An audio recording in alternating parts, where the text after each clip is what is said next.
আজকে আমি জানো সকালবেলা এসে একটু কাজ করেছি, এটা সত্যি কথা। তারপর থেকে আমি বসেই রয়েছি।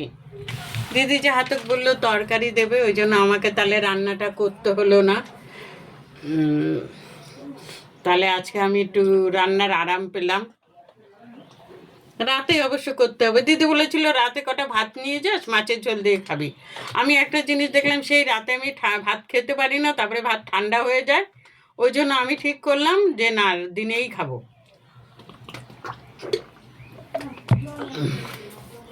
ও বলেছে তার কারণ আছে, আমি তো ওর থেকে একটু তাড়াতাড়ি খাই, ওই ভেবেই ও বলেছে।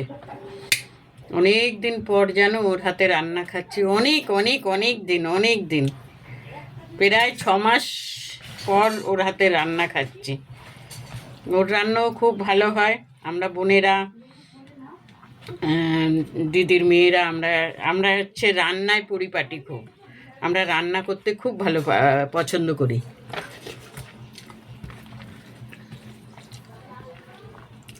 আমি তো সবসময় তোমাদের বলি, তোমাদের বাড়িতে গেলে রান্না করতে দেবে, দেখবে আমি কি সুন্দর আনন্দ করে রান্না করব।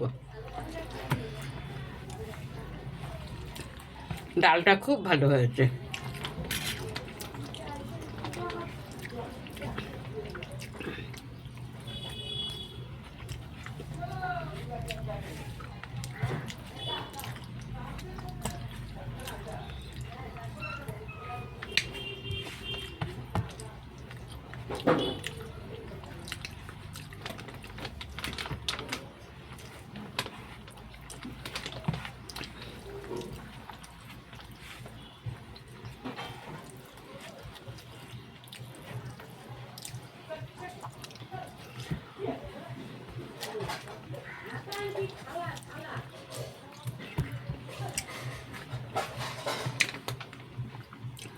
একটা জিনিস বের করব, কতবার মনে করলাম, বার করলামই না। খেয়ে দিয়ে উঠে বার করব।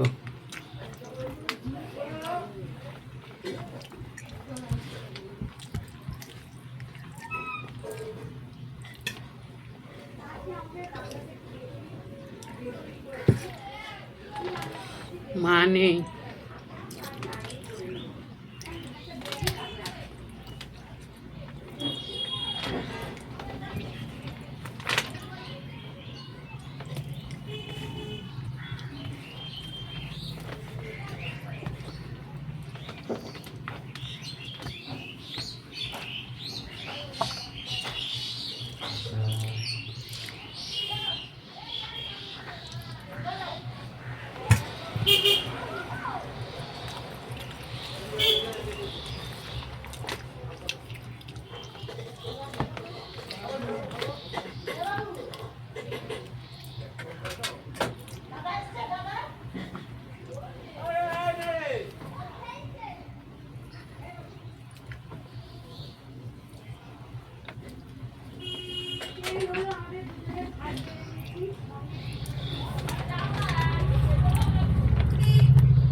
তোমাদের সাথে কি বলবো,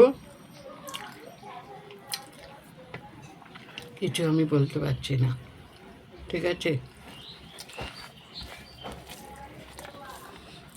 কষ্ট হচ্ছে।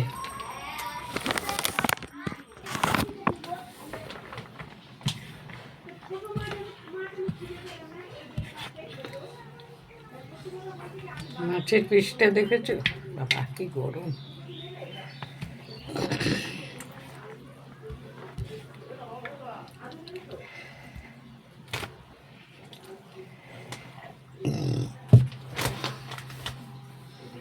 অনেকেই আমাকে বলো আপনি আলু কম খান, আলু কম খান।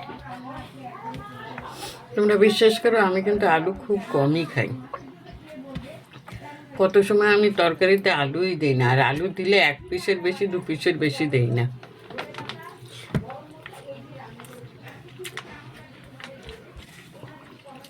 মাছের ঝোলটা ভালো হয়েছে, হালকা পালকা, দারুণ হয়েছে। ওরা আবার ঝাল কম খায়, কেননা ওর বর ঝাল খেতে পারে না, তো তাই ঝাল কম দিয়ে রান্না করেছে।